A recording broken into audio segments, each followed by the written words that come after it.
시편 130편 함께 나눌 말씀의 제목은 교회 가고 싶다입니다. 우리 김옥규 권사님이랑 또 우리 이경미 집사님, 또 우리 조성옥 장로님 얼마나 교회 오고 싶어서 지금 오셨어요, 그죠? 예. 오늘 이 시편 130편도 제목이 있어요. 표제가 있어요. 뭐라고 되어 있어요? 성전에 올라가는 노래 이렇게 되어 있습니다. 이 성전에 올라가는 노래, 그러니까 교회 가면서 부르는 노래라는 거죠. 이 성전에 올라가는 노래는 시편 130편만 있는 게 아닙니다. 시편 120편, 시편 120편부터 134편까지 총 15편이 성전에 올라가는 노래입니다. 자, 성전에 왜 올라가려고 하는가? 성전에 올라가려고 하는 이유, 교회에 가려고 하는 이유, 오늘 본문에 보니까 기도 때문입니다. 기도하고 싶어서 교회 간다는 거예요. 자, 1절과 2절인데요. 한번 읽어볼까요? 1절과 2절 시작. 여호와여, 내가 깊은 곳에서 주께 부르짖었나이다. 주여, 내 소리를 들으시며 나의 부르짖는 소리에 귀를 기울이소서. 네, 우리 성도님들은 어떻습니까? 만약에 교회에 오게 된다면, 교회에 다시 나오게 된다면 제일 먼저 뭐 하고 싶으세요? 찬양하고 싶으신 분들, 또 하나님 말씀 듣고 싶으신 분들 있겠지만, 저는 만일에 우리 성도님들이 지금 너무너무 교회 가고 싶은 마음이 있다고 한다면 그것은 기도하고 싶어가지고 교회에 오고 싶어 하지 않으실까라는 생각을 해보게 됩니다. 예수님도 교회를 가리켜서 내 집은 무슨 집이라 그랬어요? 기도하는 집이다. 그렇죠? 만민이 기도하는 집이다. 이사야 말씀을 인용한 건데요. 이사야 56장 7절 한번 읽어보겠습니다. 시작. 내가 곧 그들을 나의 성산으로 인도하여 기도하는 내 집에서 그들을 기쁘게 할 것이며 그들의 번제와 희생을 나의 제단에서 기꺼이 받게 되리니 이는 내 집은 만민이 기도하는 집이라 일컬음이 될 것임이라. 그래서 교회는 어떤 집이 돼야 돼요? 기도하는 집. 교회는 기도하는 집. 교회가 뭐냐? 교회가 뭐냐? 우리 성도님들은 너무나 잘 알아요. 교회는 건물이 아니라는 것을. 이제는 교회는 건물이 아닙니다. 이렇게 이야기를 곧잘 하셔요. 그럼 교회는 뭡니까? 그럼 제가 교회입니다. 그래요. 우리 성도님 한 분 한 분이 교회인 거죠. 그게 성경적인 대답입니다. 성경은 너희가 하나님의 성전이다 이렇게 얘기를 하거든요. 자, 고린도전서 3장 16절입니다. 시작. 너희는 너희가 하나님의 성전인 것과 하나님의 성령이 너희 안에 계시는 것을 알지 못하느냐. 그러니까 교회는 빌딩이 아니에요. 교회는 건물이 아닙니다. 교회는 성도님, 성령이 내주하시는 성도님 한 분 한 분이 뭐예요? 교회라니까요. 그러면 내 집은, 내 교회는 기도하는 집이 돼야 된다라고 했단 말이에요. 이 말은 바꿔 말하면 교회가 성도님 한 분 한 분이니까 하나님은 우리 성도님들이 뭐 하기를 원하시는 거예요? 예, 기도하기를 원하시는 것이죠. 그래서 교회가 기도하는 집이 되려면 어떤 기도 세미나 아니면 어떤 기도를 할 수 있는 어떤 프로그램 이런 거로 기도하는 집이 되는 게 아닙니다. 성도님이 예수님을 내 안에 구주로 고백하는 성도님 한 분 한 분이 기도를 할 때 교회가 비로소 기도하는 집이 될 수 있겠죠.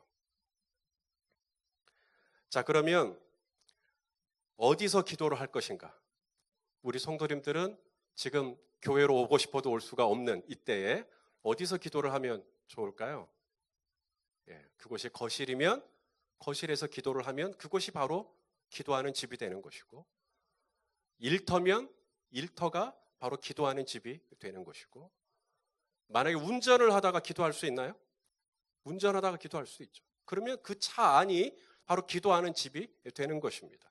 주여 하고 이름 부르는 순간, 그렇죠? 우리 김옥희 권사님 이 교회 앞에 이 화단 가꾸실 때 기도하시잖아요. 그럼 거기가 기도하는 집이 되는 것이죠. 화장실은요? 거긴 냄새 나니까 거긴 교회하면 안 돼요? 거기서도 얼마든지 내가 주님을 찾고 주님과 교제하면 그곳이 바로 기도하는 집이 되죠. 야곱이 하나님을 만났던 곳은 성전에서 하나님 만난 게 아니라 그냥 노상에서 하나님 만났어요. 베델이라고 하는 노상에서. 그냥 그 길에서 하나님 만난 거예요. 야곱이 잠에서 깨서 말하죠. 하나님 여기 계시는구나. 하나님 여기 계시는구나. 내가 하나님을 배웠구나. 그래서 베델이라고 이름을 짓게 되죠. 이후로 하나님은 야곱에게 당신을 소개할 때 나는 베델의 하나님이다. 베델의 하나님이다. 그래요. 그러니까 이 길거리에서도 얼마든지 우리는 기도할 수 있고 길거리에서도 우리는 얼마든지 찬송할 수 있고 바로 우리 성도님들이 어느 곳에 있든지 바로 그곳에서 하나님을 찾고 하나님께 기도할 때 바로 그곳이 기도하는 교회, 기도하는 집이 되는 것이죠. 자, 그러면 무슨 기도를 해야 할까? 기도하는 집인데 무슨 기도를 하고 싶으세요? 오늘 이 시편 130편의 시인은 성전에 올라가면서 지금 기도하고 싶다라는 건데 무슨 기도를 하는가 봤더니 바로 회개 기도입니다. 회개 기도. 이제 우리 코로나 다 지나고 난 다음에 우리 성도님들 이제 저 문을 열고 들어오시잖아요. 이 자리에 딱 앉자마자 우리 성도님들 제일 먼저 하고 싶으신 기도가 무슨 기도일까요? 네, 틀림없이 회개 기도일 겁니다. 하나님 앞에 하나님 저 잘 살고 왔습니다. 그러면 참 좋겠지만 저도 지금도 교회 딱 들어오면 제일 먼저 하는 게 회개 기도거든요. 하나님 저를 용서하십시오. 하나님 저의 죄를 저의 허물을 깨끗하게 하여 주십시오. 오늘 시인도 마찬가지입니다. 성전에 올라가서 왜 기도하고 싶어 하나 봤더니 용서를 구하고 싶은 거예요. 하나님 저 용서해 주세요. 하나님 저의 죄를 깨끗하게 하여 주십시오.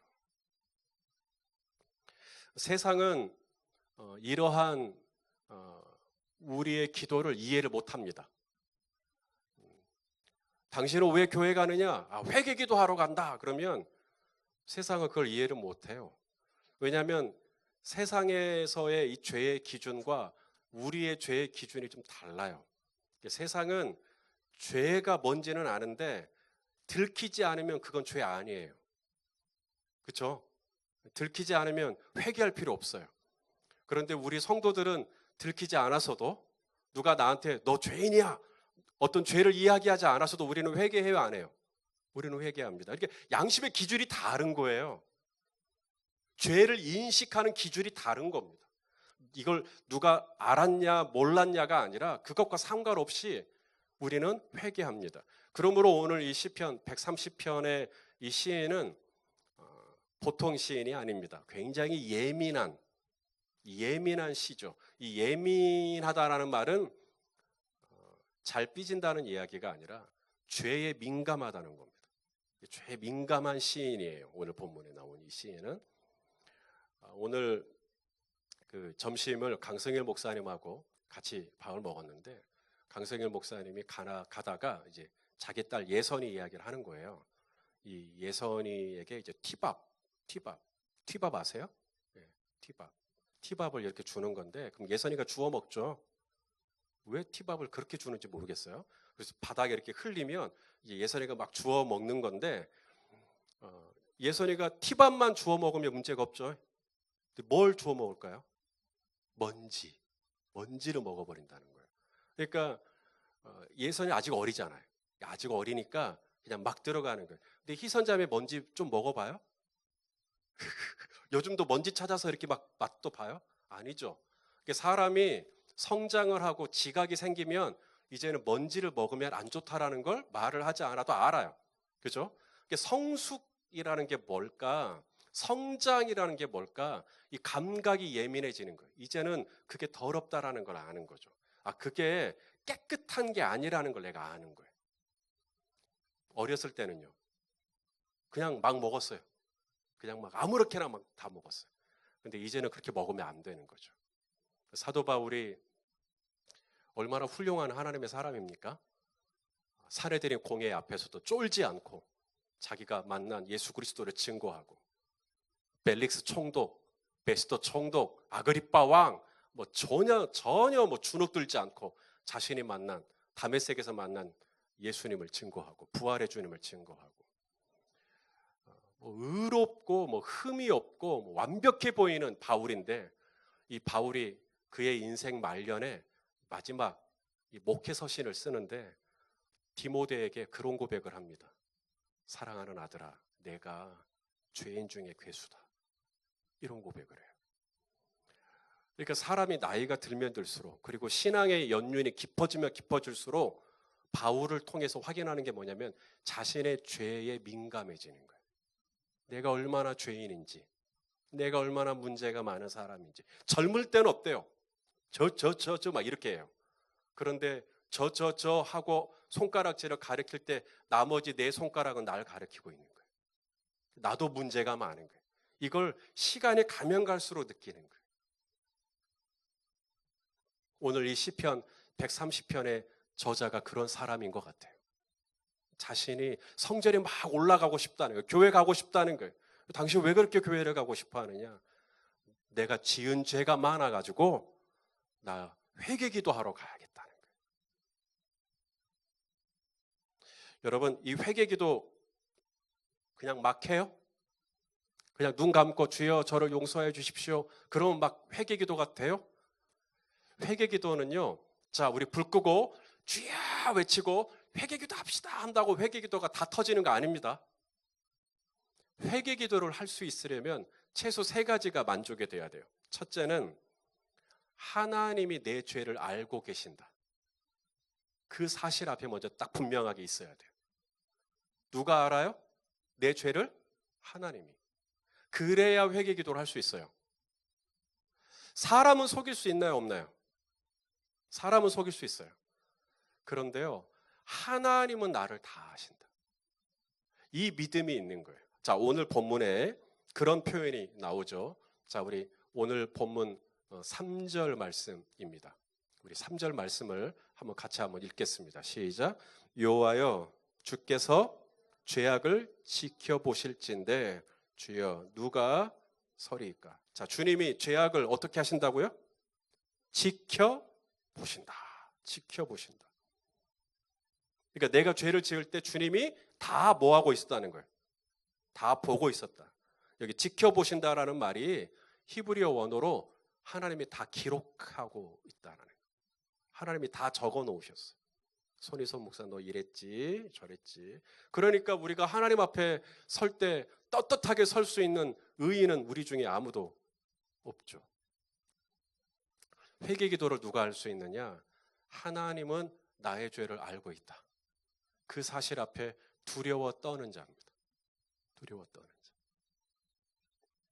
그 다음 두 번째, 회개기도를 할 수 있으려면요, 첫째는 하나님이 나의 죄를 알고 있어 라고 하는 양심이 있어야 회개할 수 있고요. 두 번째는 뭐냐면 내가 받는 복, 은혜. 세상은 복이 뭐죠? 빌딩 몇 채 소유하는 것, 내가 어떤 높은 자리에 올라가는 것, 뭐 연봉이 얼마 되는 것, 이런 것들이 복일런지 모르겠어요. 오늘 하루 매상이 얼마 되는 것, 이런 것들. 그런데 성도에게 있어서, 크리스찬에게 있어서 복은 내 이 부끄러움, 내 이 허물, 이게 용서받는 것. 이게 얼마나 큰 복인가. 그러니까 이 복의 개념을 갖고 있는 거예요. 주님이 나를 용서해 주시는 것이 얼마나 좋은가. 자, 오늘 본문에도 보니까 자 7절, 8절인데요. 우리 7절, 8절 말씀을 같이 한번 읽어보겠습니다. 7절, 8절. 자, 시작. 이스라엘아 여호와를 바랄지어다. 여호와께서는 인자하심과 풍성한 속량이 있음이라. 그가 이스라엘을 그의 모든 죄악에서 속량하시리로다. 아멘. 복이 뭐냐면 주님이 나의 허물을 아시는데, 나의 죄를 아시는데 나를 용서하여 주시는 것. 이것이 참 복이라는 걸 아는 거예요. 여러분도 그것이 복인 것을 고백하실 수 있으시겠습니까? 자, 다윗이 시편 32편에 이런 고백을 했습니다. 시편 32편 1절과 2절 읽어봅시다. 시작. 허물의 사함을 받고 자신의 죄가 가려진 자는 복이 있도다. 마음에 간사함이 없고 여호와께 정죄를 당하지 아니하는 자는 복이 있도다. 자, 다윗이 누가 복이 있대요? 다윗은 원래 출신이 목동이었습니다. 그러다가 하나님이 다윗을 이스라엘의 왕이 되게 하셨죠. 그걸 복이라고 지금 다윗은 얘기하고 있지 않아요. 내가 옛날에는 양을 치던 사람인데 지금은 내가 나라를 통치하는 왕이 됐어. 이걸 왕이라고 얘기하지 않고 다윗이 시편에 뭐라고 썼냐면 나의 죄와 허물이 가려진 자가 진짜 복이 있다. 진짜 복이 있다. 여러분도 마찬가지세요? 네. 그래야 회개기도 할 수 있습니다. 회개기도 아무나 못합니다. 회개기도는 이 축복의 개념이 바뀌어야 돼요. 이 복의 개념이 내가 지금도 어떤 자리에 올라가고 내가 얼마만큼 소유하고 여기에 복의 개념이 있으면 회개기도 못합니다. 회개기도는 내가 주님께 나의 허물의 사함을 받고 내 죄악의 가려짐을 입는 것이 얼마나 복이냐, 얼마나 좋으냐, 이걸 아는 사람이 회개하는 거예요. 자, 마지막, 회개는 아무나 하는 거 아닙니다. 회개는 누가 할 수 있냐면 하나님이 어떤 분인지를 아는 거예요. 우리 하나님이 어떤 분이냐면 나를 내가 용서받길 원하는 것보다 나를 더 용서하기를 원하시는 하나님. 예, 그 하나님을 알고 있는 거예요. 그래서 하나님 앞에 회개할 수 있는 거예요. 내가 용서를 갈망하는 것보다 주님은 나를 더 용서하기를 원하시는 것이죠. 아까 우리가 읽었던 7절에 보니까 이스라엘아 여호와를 바랄지어다 여호와께서는 인자하심과 그다음 뭐가 있어요? 풍성한 속량이 있는 거예요. 풍성한 속량.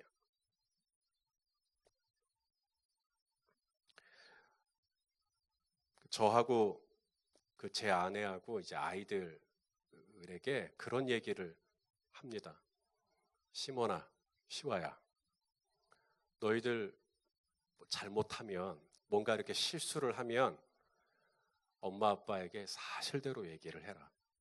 그리고 숨기려고 하고 변명하려고 하고 안 한 것처럼, 응? 안 한 것처럼 그렇게 속이지 말고 솔직하게 먹었으면 먹었다, 했으면 했다, 솔직하게 얘기하면 엄마 아빠가 문제 삼지 않고 넘어가겠다, 용서해 주겠다.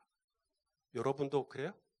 솔직하게 얘기하면 그게 부모의 인지상정이라면 하물며 우리 하나님 아버지께서 내가 솔직하게 나의 죄를 인정하고 주님, 저가 죄를 지었습니다.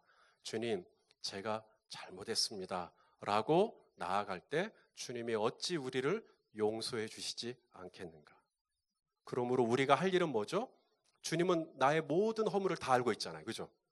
주님은 내가 용서받기를 원하는 것보다 나를 더 용서하기를 원하시죠. 그러므로 우리가 할 일은 뭐냐면 주님 앞에 빨리 나아가서 주님 앞에 이실직고 하고 시인하고 자백하고 용서를 구하면 주님이 그 풍성하신 속량으로 저와 여러분을 긍휼히 여겨주시고 우리의 죄악을 도말하시고 우리를 모든 불의에서 깨끗하게 하여 주실 줄로 믿습니다. 우리에게 필요한 것 딱 하나예요. 갈망이에요. 갈망. 주님의 용서를 구하는 갈망. 이것을 오늘 이 시편의 저자는 파수꾼에 비유하고 있어요. 파수꾼이 아침을 기다림보다 내가 주님의 용서를 그렇게 받고 싶은 거예요. 여러분, 파수꾼은 잠자는 사람이에요? 날 새는 사람이에요? 나를 꼬박 새죠? 성을 지키기 위해서 파수꾼은 나를 꼬박 새는 겁니다. 그 어두컴컴한 새벽을 지나갈 때 어디선가 바스락거리는 소리만 들려도 파수꾼은 신경이 곤두서죠. 혹시라도 자기가 보초서고 있는데 전쟁이라도 하면 어떡할 거예요. 그래서 파수꾼은 뭘 기다릴까요? 아침을 기다리는 거죠. 아침이 뜨면, 새벽이 뜨면 파수꾼이 이야, 나 할 일 끝났다는 거죠. 그런 마음으로 하나님 앞에 엎드리라는 거예요. 주님의 자비를 구하라는 거예요. 주님의 용서를 바라라는 거죠. 제가 어떤 책에 보니까 두 종류의 사람에 대해서 이야기를 하더라고요. 조금 어려운 말일 수 있는데 타임텔러가 있대요. 타임텔러는 뭐냐면 시간을 말해주는 사람이에요. 지금 몇 시죠? 8시 20분이 되어가고 있죠. 그러니까 시간을 말해주는 거예요. 타임텔러. 지금 몇 시냐? 8시 20분이 되어가고 있습니다. 라고 시간을 말해주는 사람이 있고요. 클락 빌더. 이것은 아예 시계를 만들어버리는 사람이 있습니다. 닭이 새벽이 되면 닭이 울죠. 그죠? 닭은 타임텔러일까요? 클락 빌더일까요? 타임텔러죠. 왜냐하면 해가 뻥 뜨니까 아침이 됐다 하고 시간을 알려주는 거죠. 그런데 누군가는 이 닭과 같이 그게 아니라 아예 시계를 만들어 놓고 시간을 알려주는, 지금 이 파수꾼에 대한 이 시편의 저자가 우리에게 말해주고자 하는 게 뭐냐면 수동적인 파수꾼이 아닙니다. 이 수동적인 파수꾼은 뭐냐면 아침이 올 때까지 기다리는 거죠. 지금 이 시편의 저자가 말하고자 하는 이 파수꾼은 뭐냐면 클락 빌더와 같은, 그러니까 아침을 끌어당겨 버리는 거죠. 새벽이 오게 해버리는 겁니다. 어떻게 해요? 하나님 앞에 얼른 내 죄를 가지고 가는 거예요. 하나님 앞에 얼른 내 문제를 정직하게 고백하는 거예요. 그리고 얼른 내 문제를 주님 앞에 솔직하게 시인하는 거예요. 그러면 주님의 자비의 해가, 주님의 이 사죄의 새벽이 시작된다라는 거죠.